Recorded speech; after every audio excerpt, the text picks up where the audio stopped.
한쪽으로 이렇게 휜 느낌이 보여요. 튼튼하다고만 해서 사람들이 예쁘다고는 안 하거든요. 예쁨의 기준이에요. 디자인의 영역이죠. 예쁘게 해놨어. 근데 그게 유지가 되지 않는다. 2, 3개월 버티기도 쉽지 않아요. 원래 코의 형태로 떨어져요. 문제가 있으면 무너질 거예요. 근데 어떻게 느끼냐? 휘어있다. 그럼 휘어있는 게 붓기가 빠지면 과연 펴질까? 안 펴져요. 완성판은 아니지만 예쁨이 느껴져야 된다. 이런 느낌이 되게 중요하고요. 진짜 피가 혈관에서 날 정도로 코가 왜 이렇게 부었어? 이 정도 나면은 그거는 즉각적인 조치를 해야 돼요. 안녕하세요. 성형외과 전문의 이병주 원장입니다. 오늘은 여러분께 부작용, 수술하고서 이런 것을 확인하면 좋겠다, 이런 부분에 대해서 한번 말씀을 드려보겠습니다. 코성형 부작용이 제일 무서운 거 아니에요? 그렇죠. 다른 수술이랑 다르게 재료도 많이 쓰고 모양이 유지되기가 조금 어려운 수술이다 보니까 무서운 부작용에 대해서 오늘 얘기한다기보다는 이런 거를 확인하고 지나가면은 코 성형이 성공한지를 판단할 수 있다, 이런 개념으로 한번 접근을 해보겠습니다. 코 수술이라는 것은 집짓기 같은 느낌이에요. 동양인 코에서는 높아지는 변화의 수술이거든요. 그럼 높아진다는 얘기는 원래 꽤 낮았는데 높게 약간 집을 짓는 느낌이에요.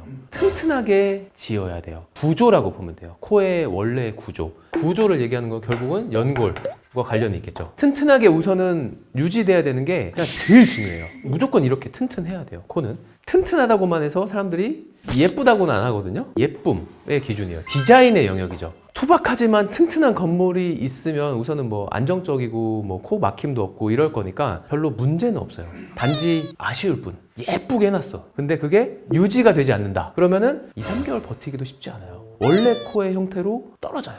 변해요. 그래서 미적인 기준과 구조적인 게 맞닥뜨려서 이 두 가지를 만족해야지 성공한다. 근데 이게 어렵다.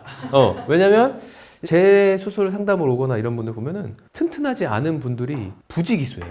요즘 우리가 수술할 때 뭘 많이 쓰냐면 자간흙을 많이 쓰죠. 연골이 다른 걸로 됐었으면 지금 자간흙을 굳이 트렌드가 바뀌거나 많이 쓰지 않을 거예요. 요즘 사람들이 좋아하는 화려한 코나 이런 디자인에서 자간흙 정도 연골이 들어와야 이런 구조가 잘 나오는 거예요. 그럼 의사가 수술 잘해도 뭔가 이런 재료가 부실하거나 문제가 있으면 무너질 거예요. 규격대로 지었는데 시멘트에 물이 타져 있었다. 그럼 무너지겠죠. 그래서 이 기본이 안 돼 있는 경우가 굉장히 많아요. 기본을 잘한다 할지라도 예쁘냐는 또 다른 얘기다. 제가 수술을 해본 결과로는 이게 더 어렵긴 한 것 같아요. 그래서 반드시 코성에 성공하려면 이 두 가지를 충족을 시켜야 된다. 그럼 피디님들 부작용하면 뭐 떠오르는 게 있으세요? 염증? 중후하러 갔는데 그 사람 코가 엄청 검은 거예요. 그래서 저 사람 코 수술이 잘못된 건가? 라는 생각이 들었어. 염증 같은 게 실제적으로 이제 코 성형에서 가장 좀 두려워하고 문제가 될 수 있는 부작용이고요. 근데 코 모양이 안 이뻐도 실제로 주변에 이렇게 잘 생각해보면 염증이 나지 않는 경우도 되게 많아요. 그냥 모양이 별론데? 이거는 약간 부작용이라기보다는 수술의 결과가 좋지 않다? 뭐 이런 느낌이라고 보시면 되는데, 이런 것을 내가 수술하고 나서 시기별로 어떤 걸 확인하고 가야지 되는지에 대해서 한번 좀 말씀을 드려볼게요. 저 두 가지를 충족을 시켜야 되는데, 예쁨이 잘 안 보이지만 어느 정도 느낌이 변한 게 눈에 들어와야 돼요. 이거 뗐을 때? 떼고 나서 퉁퉁 부어있고 멍도 있고 하지만 괜찮게 잘 된 것 같은데? 아닌 건 아닌 거예요. 보통 아닌 건 아니에요. 수술을 잘할수록 저런 미적인 기준, 그리고 굉장히 스탠다드가 굉장히 높아요. 미묘한 그 느낌을 캐치할 수 있거든요. 그래서 변화가 잘 됐는지, 균형이 맞는지, 대칭이 맞는지, 높이가 변했는지 이런 게 들어와야 돼요. 근데 어떻게 느끼냐? 휘어있다. 그럼 휘어있는 게 붓기가 빠지면 과연 펴질까? 안 펴져요. 무너질 가능성이 되게 많아요. 약하면 그냥 무너져요. 길다, 짧다 이런 느낌이 들어야 되는데 처음에 긴 것 같아. 그러면 깁니다. 그래서 첫 수술 환자들은 약간 이거를 잘 모를 수도 있어요. 저도 이런 거를 깨닫는 데까지 수년의 시간이 걸린단 말이에요. 바로 캐치하기가 어려워요. 하지만 아닌 건 아니에요. 직후에 우선은 완전한 결정체, 완성판은 아니지만 예쁨이 느껴져야 된다. 이런 느낌이 되게 중요하고요. 그래서 일주일 차에 아무리 부어있어도 부목 딱 떼고 예쁜 것 같아요. 그런 느낌이 드는 게 좋다. 2주가 되기 전에는 출혈이 날 가능성이 있어요. 부목을 딱 뗐는데 2주 안쪽에서 출혈이 나 있으면 코가 퉁퉁 부어 있어요. 뭔가 안에 꿀렁꿀렁하게 피가 이제 차 있는 거죠. 겉으로 봤을 때도 딱 보여요. 붓기가 왜 이렇게 심하지? 비중격자리나 코 안쪽에서 피가 나면 안이 부어 있어요. 그럼 안이 부으면 숨이 안 쉬어져요. 코라는 공간에 피가 고여 있으면 염증으로 넘어가요. 고인물이 썩는 것처럼. 근데 이거는 해결하기 되게 쉬워요. 피를 지혈을 하고 피를 다시 빼주고 다시 압박을 해놓으면 돼요. 조금 고였을 때는 저절로 흡수돼요. 수술하고 피가 진짜 안 나겠어요? 나죠. 제가 말하는 이 출혈은 혈관에서 진짜 피가 퐁퐁퐁퐁 코피 나듯이 안에서 확실히 나면은 훅 하고 차요. 안에가 뚱뚱 붓듯이 차요. 그 정도를 말씀하는 거예요. 당연히 수술하면은 피가 나는데 당연한 잘 지혈이 된 그런 상태가 아니라 진짜 피가 혈관에서 날 정도로 누가 봐도 코가 왜 이렇게 부었어? 이 정도 나면은 그거는 즉각적인 조치를 해야 돼요. 실제로 코 수술은 첫 수술 같은 경우는 피가 생각보다 그렇게 많이 나는 수술이 아니에요. 테크닉이 좋아야 되는 건가? 맞아요. 수술을 깔끔하게 잘하는 원장님일수록 피가 많이 안 나고요. 피가 많이 안 나면 덜 붓고요. 수술이 빨리 끝나요. 그리고 이런 수술이 끝나고 나서 다시 뭔가를 해야 될 일이 굉장히 적어요. 저만의 약간 목표처럼 하거든요. 아, 수술 끝나고 나서 피가 나서 수술 다시 하지 않는 게 내 올해의 목표야. 연중 365일에서 한 건도 다시 열지 말아야지. 이런 생각을 가져요. 지금 최근 12개월에 피나서 다시 들어가지 않았던 것 같은데 2025년 제가 또 이제 지금까지 계속 잘 지키고 있는데 어쨌든 피가 나지 않는 게 중요해요. 그리고 6개월을 보는 이유는 6개월이면 아까 저 튼튼을 판단할 수 있어요. 코끝은 연골로 이루어져 있기 때문에 그리고 우리 코를 만들 때도 연골로 만들죠. 연골은 뼈처럼 단단하진 않아요.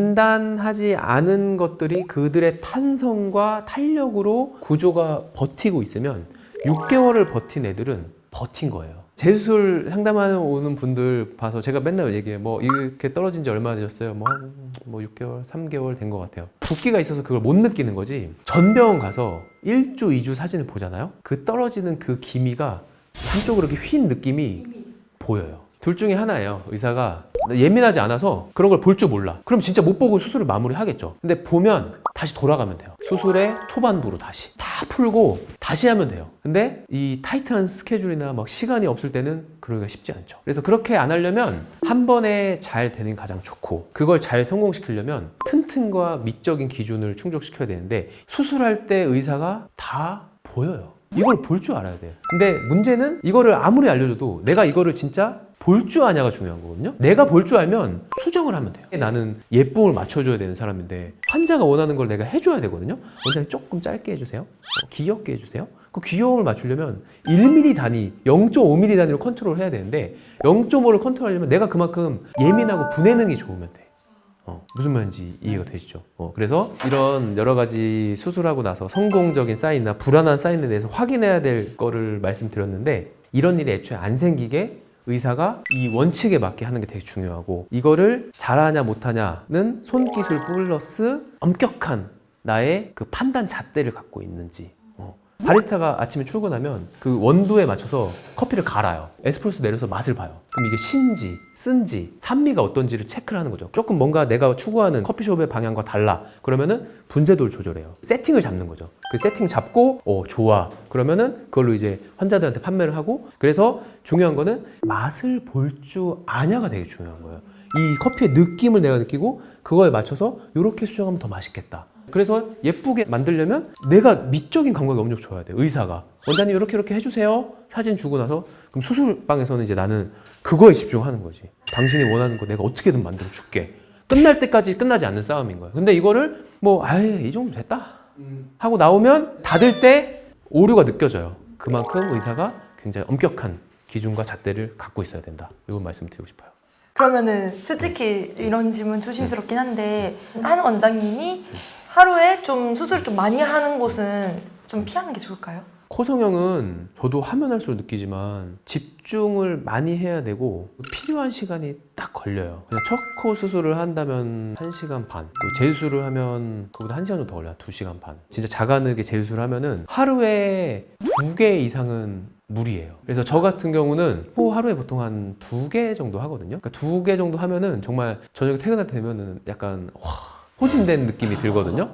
첫 수술이면 뭐 하루에 4개, 5개도 할 수 있어요. 근데 이제 코는 확인해야 될 게 되게 많은 수술이어서 그래서 제가 뭐 술, 담배도 안 하고 이런 이유가 항상 정말 최선의 컨디션을 유지하려는 노력을 되게 많이 해요. 와, 이거 내가 이 사람의 이 코 하나로 평생 가져갈 코를 내가 만들어주는데 수술할 때 내가 이 사람한테 온전히 모든 걸 내가 쏟아서 내가 할 수 있는 건 해줘야지. 항상 최선의 컨디션을 유지하고 있어야 스스로 부끄럽지 않은 수술을 할 수 있어요. 신경이 많이 쓰이고 에너지가 많이 쓰이는 거라 2개 하는 게 나 스스로한테도 좋고 환자한테 좋아요. 그리고 내가 막 많이 하려고 욕심 부려봤자 오차나 실수를 내면은 결국은 속상해요. 저도 속상해요. 근데 그 작품을 만든 의사가 되게 속상해요.